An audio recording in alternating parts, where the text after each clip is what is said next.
Bonjour et bienvenue. Donc ici Jean-Valéry, bienvenue à vous sur ma chaîne Immo Gagnant.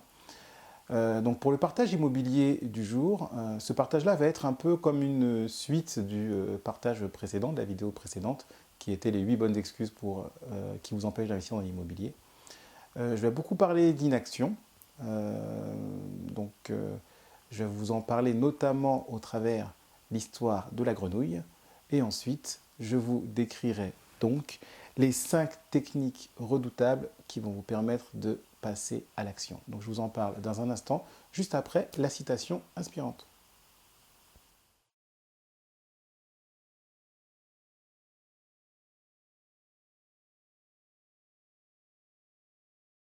Alors, avant de vous parler des 5 techniques redoutables pour passer à l'action, je vous invite tout d'abord à cliquer sur le bouton s'abonner qui se trouve sur l'écran, en principe ici, je pense, afin que vous puissiez être sûr de recevoir les prochains partages immobiliers et que vous puissiez être sûr de ne rien rater.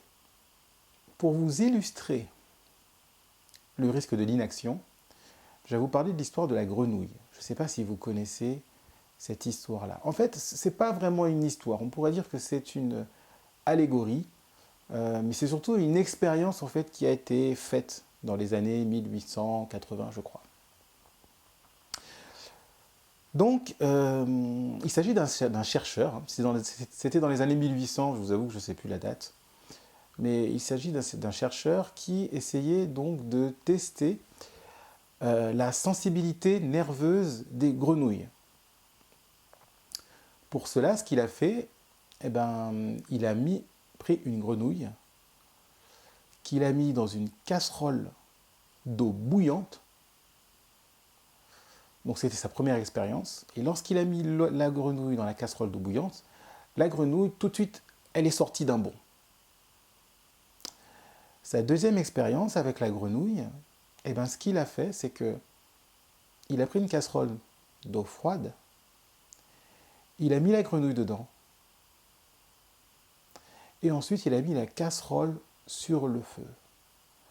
Alors la grenouille, elle est restée dans l'eau quand l'eau était froide, et au fur et à mesure que l'eau commençait à s'ébouillanter, la grenouille était confortable et elle s'acclimatait doucement à la température de l'eau qui montait.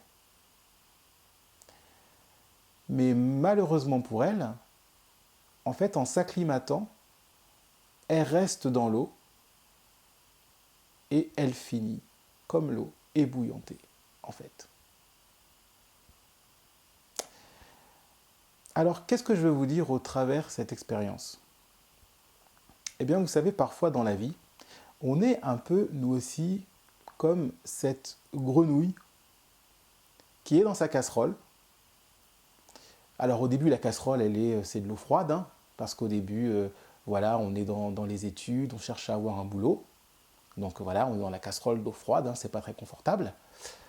Et ensuite, on trouve un travail, on se marie, on a des enfants, on reste dans ce même boulot, notre salaire il augmente un peu, on a des avantages, et 13e mois, et patati, et intéressement. Et en fait, je ne dis pas que toutes ces choses sont mauvaises, hein, voilà, je ne veux pas cracher dans la soupe. Mais en fait, pendant tout ce temps-là, on est comme en fait dans cette grenouille, dans cette casserole, et en fait on se laisse acclimater, on prend la température de l'eau. Et ce dont on peut ne pas se rendre compte, c'est qu'en fait, dans cette casserole, on s'endort.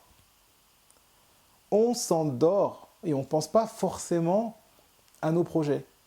Et s'il arrive un coup dur, voilà, c'est comme si là on était cramé dans la casserole. Et en fait, souvent dans certaines situations de nos vies, on est un peu comme ça, comme cette grenouille-là.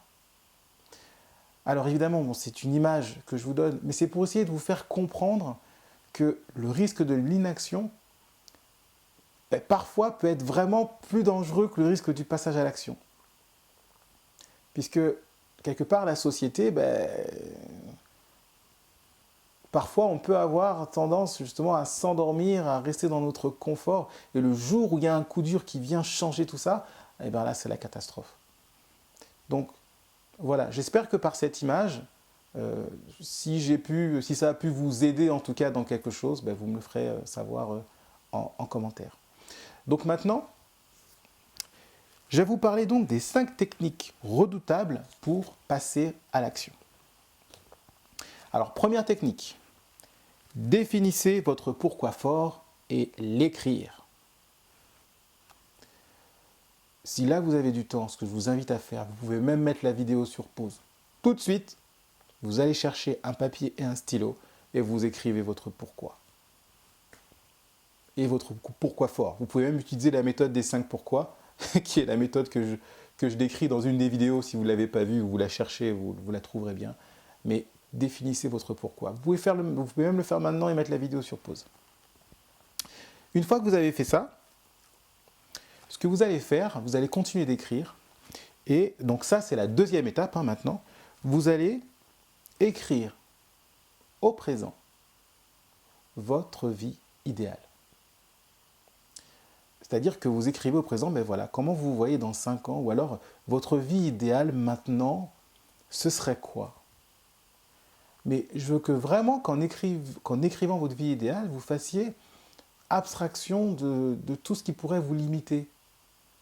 Ce que je veux dire, c'est que si dans votre vie idéale, vous souhaitez aller vivre à l'étranger, au Canada par exemple, ne vous dites pas « Ah ben non, j'ai mon crédit ici, je ne peux pas aller au Canada ». Non, si votre vie idéale c'est d'aller au Canada, décrivez votre vie idéale au Canada, même si vous avez un crédit maison ici avec votre résidence principale. Vous voyez ? Le but de cet exercice, quelque part, c'est de vous faire prendre conscience de ce qui vous plaît vraiment, de ce que vous souhaitez, et de vous aider à le ressentir, en fait. Et c'est un exercice, en plus, très agréable, et donc je vous recommande de faire cet exercice, donc, qui est cette deuxième étape. La troisième étape, ou troisième technique redoutable, c'est de parler de vos projets à votre entourage. Alors, attention, ce que je vous dis, c'est à prendre avec des pincettes. Il faut vraiment que vous puissiez sélectionner les personnes à qui vous allez parler de votre projet, de vos projets.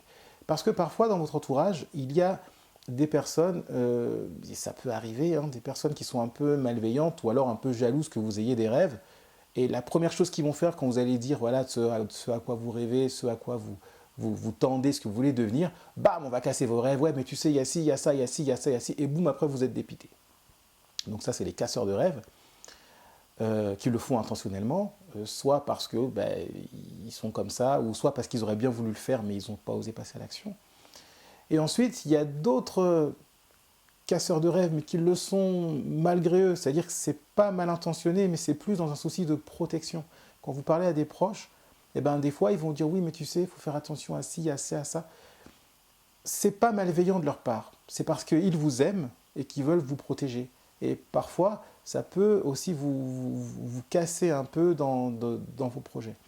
Donc, dans cette troisième technique ou cette troisième étape, quand je vous dis parler de votre projet à votre entourage, c'est que je vous demande de bien sélectionner les personnes. Peut-être que des personnes qui vont vous dire aussi attention, donc là c'est à vous de faire aussi la part des choses, il y a des bons conseils à écouter parfois. Mais l'objectif, c'est qu'une fois que vous en avez parlé à quelques personnes qui vous suivent, en tout cas dans ce projet, ou du moins qui vous encouragent, de temps en temps, ces personnes vont vous dire « Alors, t'en es où dans ton projet? Est-ce que tu avances ?» Et ça, c'est des choses qui peuvent vous réveiller ou vous booster quand vous êtes endormi. Vous voyez? C'est la raison pour laquelle je vous demande de parler à des personnes bien sélectionnées, que vous avez bien sélectionnées, de parler à votre entourage de certains de votre projet. Donc, quatrième étape, quatrième technique redoutable pour passer à l'action, vous allez définir un calendrier d'action. Très important. Si vous avez des rêves et que vous n'avez pas planifié les étapes ou les objectifs pour pouvoir atteindre votre rêve, votre pourquoi fort, ça restera toujours un rêve, en fait. C'est comme si vous avez le rêve, vous savez dans quelle direction vous voulez aller, mais vous ne vous mettez pas en marche. Ce qu'il faut, c'est se mettre en marche. Et pour se mettre en marche, il faut savoir où aller, d'accord, mais quelles sont les étapes pour arriver à votre but. Donc définir un calendrier d'action, c'est très important. Même si votre rêve, il en est peut-être au début, au balbutiement, vous avez peut-être encore du mal à identifier vraiment où vous voulez aller, et bien si vous en êtes à ce stade-là, planifiez un moment, ou alors planifiez-vous des moments où vous allez dire, ben là, c'est les moments où je vais réfléchir sérieusement à mon rêve, à mon objectif, à ce que je veux atteindre, pour bien le définir et pour pouvoir mieux trouver la façon de m'y rendre. Vous voyez?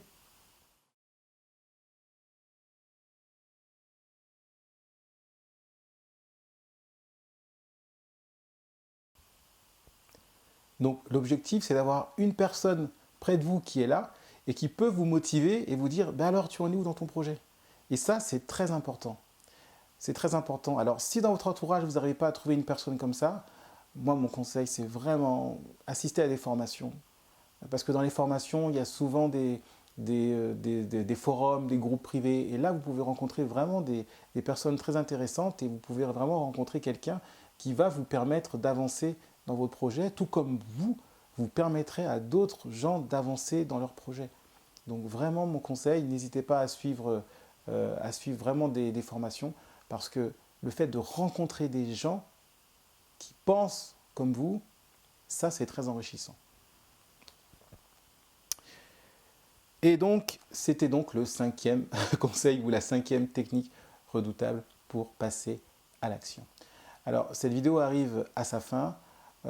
Comme d'habitude, si cette vidéo vous a servi, vraiment vous a été utile, alors mettez-le dans les commentaires parce que j'ai besoin d'avoir votre retour. Si vous pensez que cette vidéo peut plaire à quelqu'un ou sera utile à quelqu'un, n'hésitez pas à partager la vidéo et évidemment à la liker. Et si vous n'êtes toujours pas abonné à la chaîne, évidemment, cliquez sur abonner, comme ça vous serez sûr de recevoir mes prochains partages immobiliers. Avant de vous laisser, 2 cadeaux pour vous, cadeaux de bienvenue. Premier cadeau, mon étude de cas en vidéo, 2 immeubles en 3 mois. Une étude de cas dans laquelle je décris comment j'ai fait pour acquérir ces 2 immeubles en 3 mois, mais où je détaille toutes les données chiffrées de l'investissement. Donc si vous souhaitez ou avoir un exemple d'un investissement gagnant, et bien cette vidéo, c'est cadeau, c'est pour vous. Et le deuxième cadeau que vous recevrez, c'est donc mon e-book qui s'intitule Les 10 commandements de l'investisseur à succès. Donc c'est un e-book dans lequel je décris les 10 principes qui pour moi sont essentiels dans la vie d'un investisseur. Donc je vous remercie d'avoir suivi cette vidéo. Je vous dis à très bientôt pour le prochain partage immobilier. Et comme d'habitude, n'oubliez pas que vous avez de la valeur. Alors je dis toujours cette phrase, c'est pas anodin, c'est pas pour rien, c'est parce que je veux que cette phrase elle rentre dans votre tête parce que oui, vous avez de la valeur. Donc je vous dis à très bientôt et je vous souhaite le meilleur.